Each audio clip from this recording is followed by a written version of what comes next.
Today I wish to continue with the subject I placed before you the day before yesterday. We were tracing the thread of evolution which enters into the spiritual life of the present time. And we left off with the individuality of Julian the Apostate. I told you that this individuality was next incarnated in one who is only known by legendary accounts, whose secret is contained in the Parsifal legend in the name of Herzeleida.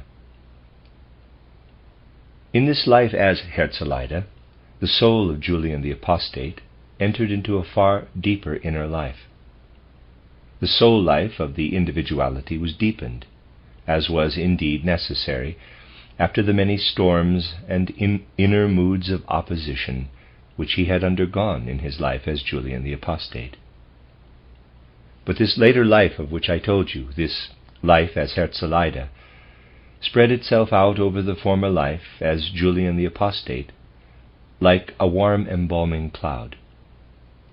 Thus the soul grew more intense and deep and inward, and grew richer, too, in manifold impulses of the inner life. Now this soul was among those who had carried over something of the ancient mysteries. Julian had lived within the substance of the ancient mysteries at a time when their light was still radiant in many ways. Thus he had received into himself much spirituality of the cosmos. All this had been, as it were, pressed back during the incarnation as Herzeleida, but it was nonetheless pressing forth in the soul, and thus we find the same individuality again in the 16th century. We find arising in him once more, in a Christianized form, what he had undergone as Julian the Apostate.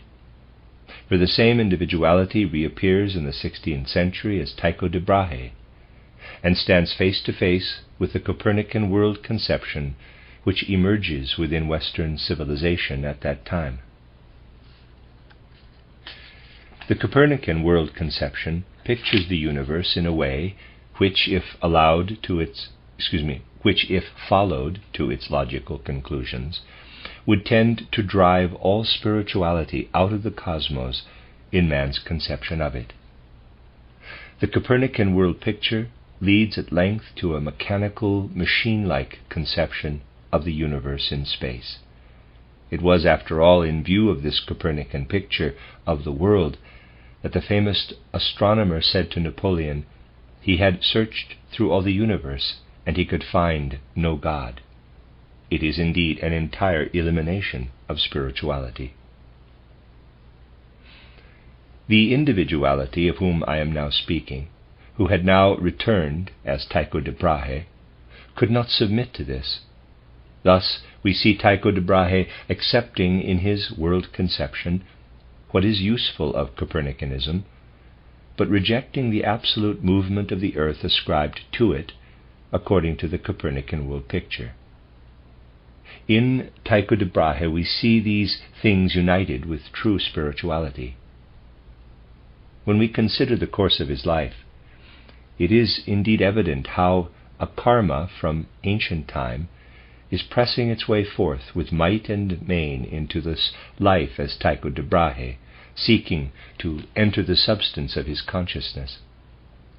Such is his spirituality. We remember how his Danish relatives sought to hold him fast at all costs in the profession of a lawyer, and we see how, living as a tutor, he steals the hours by night in which to commune with the gods. And here an extraordinary thing appears. All this is contained in his biography. We shall see presently how deeply significant it is for a true estimate of this individuality of Tycho de Brahe, Julian, Herzeleida. With the most primitive instruments contrived and manufactured by himself, he discovers considerable errors in calculation which had entered into the determination of the orbits of Saturn and Jupiter. We have this remarkable scene in the life of Tycho de Brahe.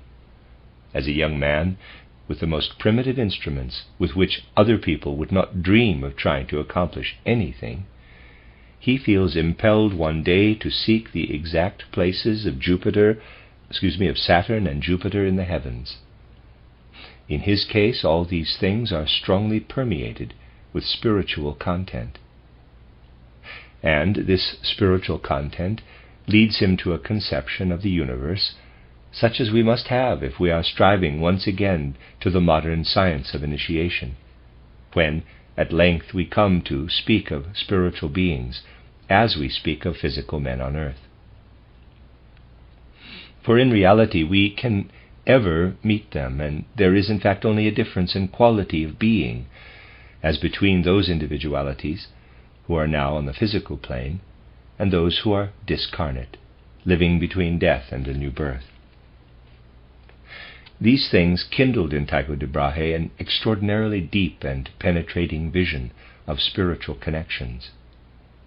I mean the connections which appear when we no longer regard everything on earth as though it were caused by earthly impulses alone, and on the other hand, consider the stars only in mathematical calculations, but when we perceive the interplay of impulses from the stars with the historic impulses within mankind. In Tycho de Brahe's soul there lived instinctively what he had brought with him from his life as Julian the Apostate. In that former life it had not been permeated with rationalism or intellectualism.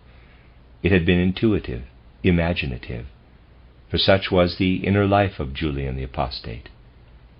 With all this he succeeded in doing something that made a great sensation. He could make little impression on his contemporaries with his astronomic opinions, differing as they did from Copernicus, or with his other astronomical achievements. He observed countless stars and made a map of the heavens which alone made it possible for Kepler afterward to reach his great results. For it was on the basis of Tycho de Brahe's mapping of the stars that Kepler discovered his famous laws. But none of these things could have made so great an impression on his contemporaries as a discovery relatively unimportant in itself, but very striking. He foretold almost to the day the death of the Sultan Suleiman, which afterward occurred as he had foretold it. Here we see ancient perceptions working into a later time in a spiritual intellectuality. Perceptions which Julian the Apostate had received light up again in modern time in Tycho de Brahe. Tycho de Brahe is indeed one of the most interesting of human souls. In the 17th century he passed on through the gate of death and entered the spiritual world. Now in the spiritual currents which I have described as those of Michael, this being Tycho de Brahe, Julian the Apostate, Herzeleida, constantly emerges. In one or another of the supersensible functions, he is in fact always there. Hence, too, we find him in those great events in the supersensible world at the end of the 18th and beginning of the 19th century, which are connected with this stream of Michael. I told you already of the great supersensible school of instruction in the 15th, 16th centuries, which stood under the aegis of Michael himself. Then there began for those who had been within this school a life which took its course in such a way that activities and forces unfolded in the spiritual world worked down into the physical, worked in connection with the physical world. For example, in the time that immediately followed the period of the supersensible school of Michael, an important task was allotted to an individuality of whose continued life I have often spoken. I mean the individuality of Alexander the Great. I have already spoken, here at Dornach too, of Lord Bacon of Verulam as the reincarnated Harun al-Rashid. We know how intense and determining an influence Bacon's conceptions had on the whole succeeding evolution of the spiritual life, notably in its finer impulses and movements. Now the remarkable thing is this, that in Lord Bacon himself something took place which we may describe as a morbid elimination of old spirituality. For such spirituality he had after all possessed when he was Harun al-Rashid. And thus we see, proceeding from the impulse of Lord Bacon, a whole world of demonic beings. The world was literally filled supersensibly and sensibly with demonic beings. Parenthesis, when I say sensibly, I mean not, of course, visibly, but within the world of sense. Close parenthesis. Now it chiefly fell to the individuality of Alexander to wage war against these demonic idols of Lord Bacon, Francis Bacon of Verulam. And similar activities, exceedingly important ones, were taking place on earth below. For otherwise the materialism of the 19th century would have broken in upon the world in a far more devastating way even than it did.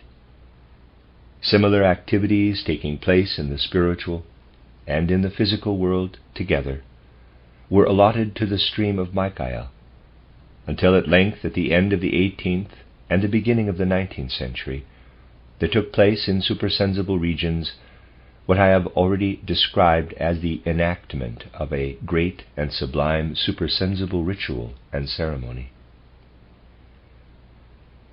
In the supersensible world at that time, a cult was instituted and enacted in real imaginations of a spiritual kind. Thus we may say, at the end of the 18th and beginning of the 19th century, there hovers in the immediate neighborhood of the physical world of sense a great supersensible event, consisting in supersensible acts of ritual, an unfolding of mighty pictures of the spiritual life of beings of the universe, the beings of the hierarchies, in connection with the great ether workings of the universe and the human workings upon earth. I say, quote, in the immediate neighborhood, close quote, meaning, of course, adjoining this physical world in a qualitative, not in a spatial sense. It is interesting to see how, at a most favorable moment, a little miniature picture of this supersensible cult and action flowed into Goethe's spirit, transformed and changed, and in miniature we have this picture set down by Goethe in his fairy story of the green snake and the beautiful lily.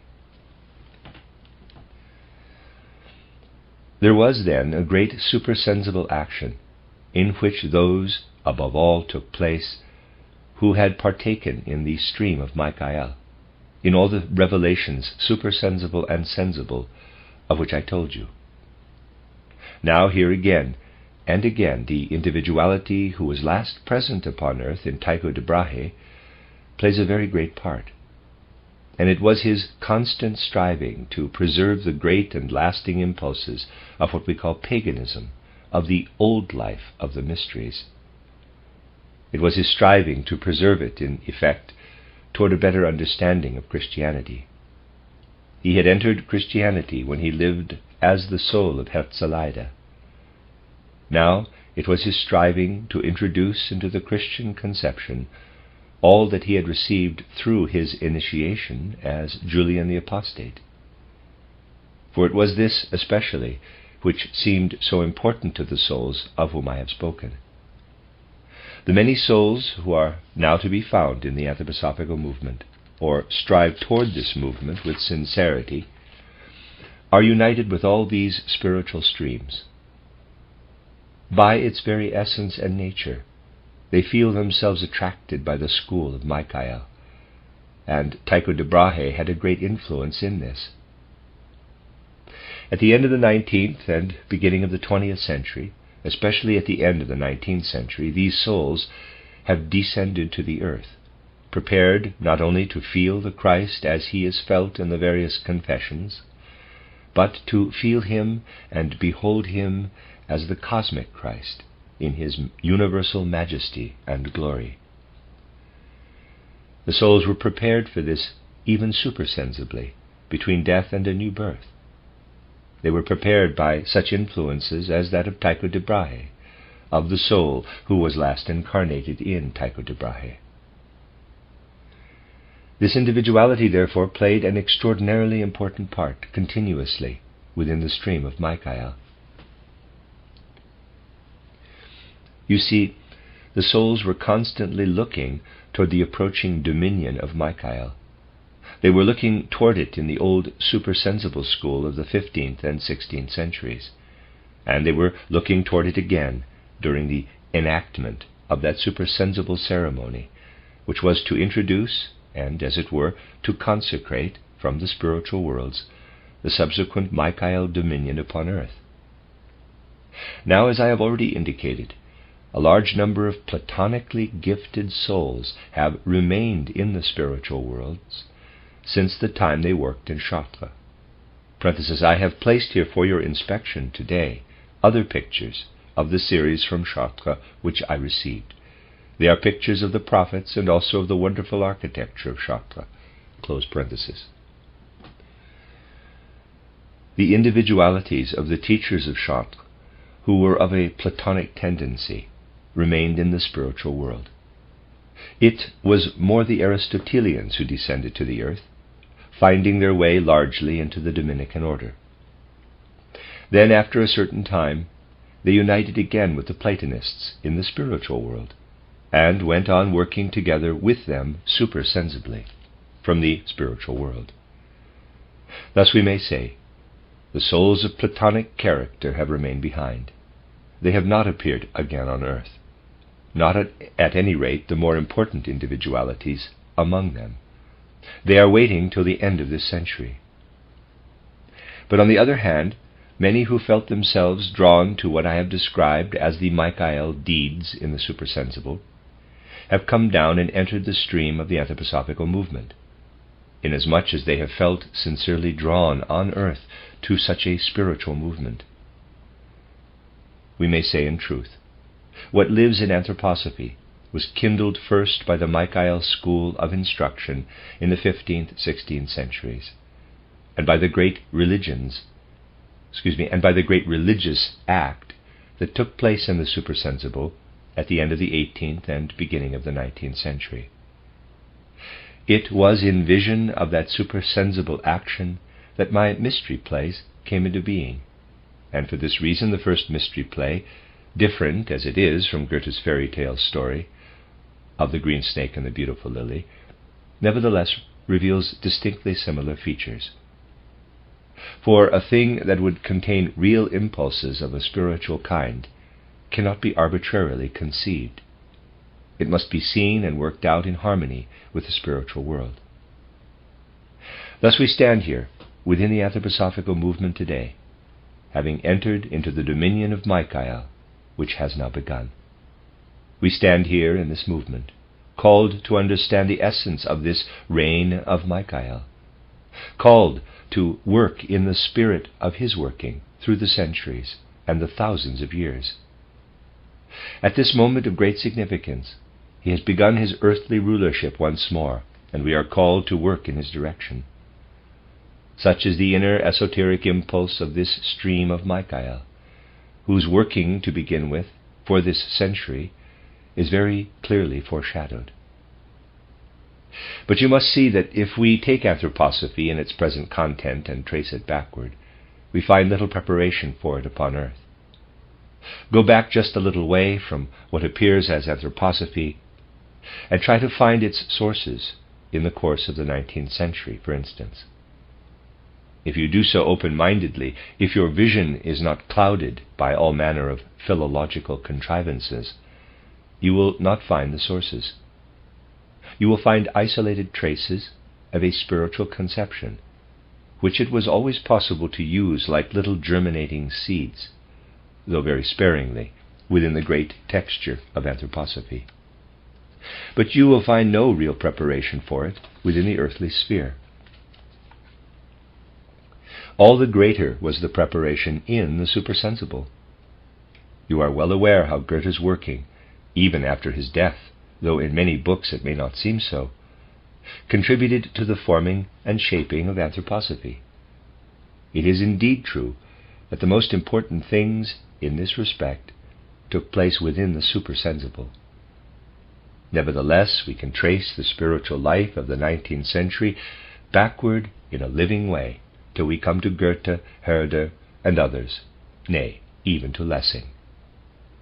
And we find, after all, that what was working in isolated spirits at the end of the 18th and first half of the 19th century was, to say the least of it, imbued with a strong spiritual atmosphere, even if it appeared in great abstractions, as in Hegel, or in abstract pictures, as in the case of Schelling. You may read in my title, Riddles of Philosophy, how I described Schelling and Hegel. I think you will recognize that I was seeking to point to something of the soul and spirit in this evolution of world conceptions, which could then enter into the anthroposophical stream. In the book Riddles of Philosophy, I tried, indeed, to take hold of those abstractions of the philosophers with full heart and mind. Perhaps I may specially draw your attention to the chapter on Hegel and to the things I said of Schelling. But we must go still deeper to perceive the origin of certain remarkable phenomena that appeared in the spiritual life of the first half of the 19th century. They were lost sight of, they were obliterated in what then came forth as the materialistic spiritual life of the second half of the century. Nevertheless, in however abstract conceptions, there did appear something that contained a hidden spiritual life and being. Most interesting, and increasingly so the more one enters into him, is the philosopher Schelling. He begins almost like Fichte, with pure, clear-cut ideas, saturated through and through with will, for such was Fichte. Johann Gottlieb Fichte was one of the few figures in world history, indeed in a certain respect he is perhaps unique, who combined the greatest conceptual abstractions with enthusiasm and energy of will. He is an extraordinarily interesting figure. Short and thick-set, undergrown a little owing to the privations of his youth, one would see him marching along the street with extraordinary firmness of step. He was all will, and will again, and his will lived itself out in the description of the most abstract concepts. And yet with these most abstract concepts he could achieve such a thing, for instance, as his title, Addresses to the German Nation, with which he inspired countless people most wonderfully. Schelling appears in an almost Fichte-like way, not with the same power, but with a similar way of thought. But we very soon see Schelling's spirit expand. In his youth he speaks like Fichte of the capital I and the not I, and other such abstractions, and inspires the people of Jena with these things. But he soon departs from them. His spirit grows and widens, and we see entering into him conceptions, albeit fanciful, which nevertheless tend almost to spiritual imaginations. Thus he goes on for a while. Then he enters deeply into such spirits as Jakob Böhme, and writes something altogether different in style and tone from his former works. He writes titled The Foundations of Human Freedom, which is a kind of resurrection of the ideas of Jakob Böhme. Then we see almost a kind of Platonism springing up in Schelling's soul. He writes a philosophic dialogue entitled Bruno, which is truly reminiscent of Plato's dialogues, and deeply penetrating. Interesting, too, is another short work, Clara, wherein the supersensible world plays a great part. Then, for a very long time, Schelling is silent. His fellow philosophers begin to look on him, if I may put it so, almost as a living dead man. He published only his extraordinarily deep and significant work on the Samothracian mysteries, once again in an expansion of his spirit. But he lives on in simple retirement in Munich, until at length the King of Prussia summons him to lecture on philosophy at the University of Berlin. And of the philosophy he now proclaimed, Schelling said that he had gained it in the silence of his retirement, through the course of decades. Now, therefore, Schelling appeared in Berlin, proclaiming that philosophy which was afterward included in his posthumous works as the title Philosophy of Mythology and the Philosophy of Revelation. He made no great impression on the Berlin public, for the whole tenor of his lectures in Berlin was really this: man, however much he thinks and ponders, can attain nothing in the sphere of world conceptions. Something must enter his soul, inspiring and imbuing his thought with life as a real spiritual world. Suddenly, in place of the old rationalistic philosophy, there appears in Schelling a real awakening of the ancient philosophy of the gods of mythology, a reawakening of the old gods in a very modern way, and yet with old spirituality quite evidently working in it.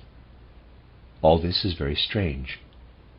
And in his philosophy of revelation, he evolves ideas of Christianity which do contain, in however abstract a form, important inspirations and suggestions for what must afterward be said by anthroposophy, directly out of spiritual vision, on many points of Christianity.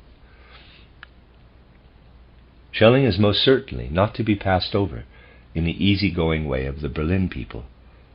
Indeed, he cannot be passed over at all. But the Berlin folk passed him over quite easily. When one of his descendants got engaged to the daughter of a Prussian minister, an external, but at any rate a karmically connected event, a Prussian functionary who heard of it remarked, quote, "I never knew before why Schelling ever came to Berlin. Now I know." Close quote. Nevertheless, one can well come into inner difficulties and conflicts in following Schelling thus through his career. Moreover, the last period of his life, dreadfully as it is generally treated in the histories of philosophy, is always dealt with in a chapter by itself under the title Schelling's Theosophy. I myself again and again return to Schelling. For me, a certain warmth always proceeded from what lives in him, in spite of the abstract form. Thus, at a comparatively early age, I entered deeply into the above-mentioned philosophic dialogue Bruno, or title On the Divine and Natural Principle of Things. Since the year 1854, Schelling was in the spiritual world again, and he came especially near to one through his dialogue Bruno, if one entered into it and lived through it, also through his Clara, and notably through his essay on the Samothracian mysteries. One could easily come really near to him in spirit. And at length, as early as the beginning of the 1890s, it became fully clear to me, however it may have been with the other personalities who worked in the sphere of philosophy during the first half of the 19th century, in Schelling's case, it is absolutely clear that a spiritual inspiration did really enter in. Spiritual inspiration worked and entered into his work continually. Thus one might attain the following picture. To begin with, down in the physical world, one could see Schelling, as he passed through the manifold vicissitudes of life, through a long period, as I said above, of loneliness and isolation, treated in the most varying way by his fellow men, now with immense enthusiasm, and now again with scorn and derision. Schelling, who really always made a significant impression whenever he appeared again in public, the short, thick-set man, with the immensely impressive head, and eyes which even in extreme old age were sparkling with fire, for from his eyes there spoke the fire of truth, the fire of knowledge. And this Schelling whom one can distinctly see, the more so the more one enters into him, had certain moments when inspiration poured into him from above. Most clear and visible it became to me when I read Robert Zimmermann's review of Schelling's book on the title Ages of the World. From Zimmermann, as you know, is derived the word anthroposophy, though his anthroposophy is a tangled undergrowth of abstract concepts. I had the very greatest regard for him, and yet when I read this review, I could not help breaking out into the sigh, quote, "Pedant that you are," close quote. Then I returned to the book itself, Schelling's Ages of the World, which is indeed somewhat abstractly written, but in which one may clearly recognize something like a description of ancient Atlantis, quite a spiritual description, containing spiritual realities, however much distorted by abstractions. Thus you see in Schelling's case, again and again, there is something working in from higher worlds, so that we must say, down there is Schelling, but in the higher worlds, something is taking place which influences him from above. In Schelling's case, what is a general truth becomes most visible, namely that in spiritual evolution there is a perpetual interplay of the spiritual world above with the earthly world below. And once, in the 1890s, I was most intensely concerned in finding the spiritual foundations of the age of Michael and of other things. At that time, I myself was entering a phase of life in which I could not but experience intensely the world immediately adjoining our physical world of sense. I could only hint at these things in my autobiography, but I have hinted at them there. That adjoining world is separated, if I may so describe it, only by a thin wall from the physical, and in it the most gigantic facts are happening, nor are they at all powerfully separated from our world. It was at the time when I was in Weimar. On the one hand, I entered most intensively into the social life of Weimar in all directions, but at the same time I felt the inner necessity to withdraw into myself. These two sides of my life went parallel with one another, and at that time, in the very highest degree, it happened that my experience of the spiritual world was always more intense and strong than my experience of the physical. Already as a young man, I had no great difficulty in quickly comprehending any philosophy or world conception that came into my sphere. But a plant or a stone, if I had to recognize it again, I had to look at not 3 or 4 times, but 50 or 60 times. I could not easily unite my soul with that which in the physical world is named by physical means. And this had reached its highest point during my Weimar period. It was long, long before the Republican Constituent Assembly took place in Weimar, and at that time Weimar was really like a spiritual oasis, quite different from any other place in Germany. In that Weimar, as I said in my autobiography, I did indeed experience intense moments of loneliness. And once again it was in 1897, wishing to investigate certain matters, I put my hand on Schelling's title Divinities of Samothrace and his title Philosophy of Mythology, simply to receive a stimulation, not in order to study in the books. Just as one who researches in the spiritual world, if, for instance, he wishes to make researches on the periods of the first Christian centers, in order to facilitate matters, may lay the writings of St. Augustine or of Clement of Alexandria under his head for a few minutes in succession. You must not laugh about these things. They are simply external methods to assist one, external technicalities that are not directly connected with the real thing itself. They are an external stimulation, like any technical mnemonic. Thus at that time I took into my hand Schelling's Divinities of Samothrace and his Philosophy of Mythology. But the real subject of my study at that moment was that which was taking place spiritually in the course of the 19th century, and which afterward poured down so as to become anthroposophy. And at that moment, when I was really able to trace Schelling's life, his biography, his evolution through his life, it was revealed to me, not yet quite clearly, for these things only become clear at a far later date, when I wrote my title Riddles of Philosophy, it was revealed to me, I could already perceive, although not quite clearly, how much of Schelling's writing was written down by him under inspiration, and that inspiring figure was Julian the Apostate, Herzeleida, Tycho Brahe. He has not appeared again himself on the physical plane, but he worked with tremendous strength through the soul of Schelling.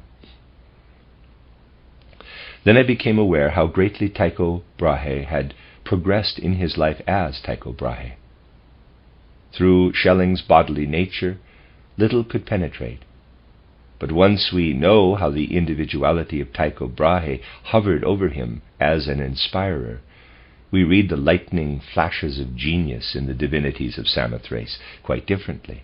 We read the flashes of genius above all in the philosophy of revelation, and in Schelling's interpretation of the ancient mysteries, which is, after all, magnificent of its kind. And especially if we enter deeply enough into the curious language he uses in these passages, then presently we hear no longer the voice of Schelling, but the voice of Tycho Brahe. Then, indeed, we become aware how, among other things, this Tycho Brahe, especially the individuality who was in Julian the Apostate, played a great part and contributed many things. For by his genius many a thing arose in the spiritual life of modern time, which worked in turn as a stimulus, and whence we were to borrow at least the external form and expression for the spirit and teachings of anthroposophy. Another of the writings of German philosophers, which made a great impression on me, was Jakob Froschammer. His book, titled Die Fantasie als Weltprinzip, a brilliant book at the end of the 19th century. Brilliant because this courageous man, having been driven from the church and his writings placed in the Index, was no less courageous in the face of science, for he revealed the kinship of the creative principle of fancy, working purely in the soul when man creates artistically, with the force that works within as the force of life and growth. In that time it was indeed an achievement. Froschammer's book on fancy or imagination as a world principle, as a world creative power, is indeed a work of great importance. Thus I was greatly interested in this man, Jakob Froschammer. Once more I tried to get at him in a real sense, not only through his writings, and once again I found that the inspiring spirit was the same who had lived in Tycho Brahe and in Julian the Apostate. And so it was in a whole number of personalities, in whose working we can see a certain preparation for what then came forth as anthroposophy. But in each case, we need the spiritual light behind, the light which works within the supersensible. For what came to earth before remained, after all, in a world of abstraction. It is only now and then, in a spirit such as Schelling, or in a man of courage like Jakob Froschammer, that the abstractions suddenly grow concrete. And today, my dear friends, we may look up to what is working there in spiritual realms, and we may know how anthroposophy stands in relation to it. And well we know how we are being helped by that which we perceive when we extend our spiritual research into the detailed realities of spiritual life in the course of history. Well may we know it. Here upon earth, striving honestly toward anthroposophy, there are numbers of souls who have always stood near to the stream of Michael. Added to these in the supersensible world are numbers of souls who have remained behind, among them the teachers of Chartres. And between those who are here in the world of sense and those who are above in the spiritual world, there is a decided tendency to unite their work with one another. And now if we would find a great helper for those things which we must investigate for the future of the 20th century, if we would find one who can advise us in relation to the supersensible world, if we need impulses that are there within that world, it is the individuality of Julian the Apostate, Tycho Brahe, who can help us. He is not on the physical plane today, but in reality he is always there, always ready to give information on those matters, especially which concern the prophetic future of the 20th century. taking all these things together, it does indeed emerge that those who receive anthroposophy in a sincere way at the present time are preparing their souls to shorten as far as possible the life between death and a new birth, and to appear again at the end of the 20th century, united with the teachers of chakra who have remained behind. We should receive into our souls this consciousness, that the anthroposophical movement is called to work on, and to appear again not only in its most important, but in nearly all its souls at the end of the 20th century. For then the great impulse will be given for a spiritual life on earth, without which earthly civilization would finally be drawn into that decadence, the character of which is only too apparent. Out of such foundations I would fain kindle in your hearts something of the flames that we require, so that already now, within the anthroposophical movement, we may absorb the spiritual life strongly enough to appear again properly prepared. For in that great epoch, after shortened life in spiritual worlds, we shall work again on earth, in the epoch when, for the salvation of the earth, the spiritual powers are reckoning in their most important members, in their most important features, on what anthroposophists can do. I think the vision of this perspective of the future may stir the hearts of anthroposophists to call forth within themselves the feelings which will carry them in a right way, with energy and strength of action, and with the beauty of enthusiasm, through the present earthly life. For then this earthly life will be a preparation for the work at the end of the century, when anthroposophy will be called upon to play its part.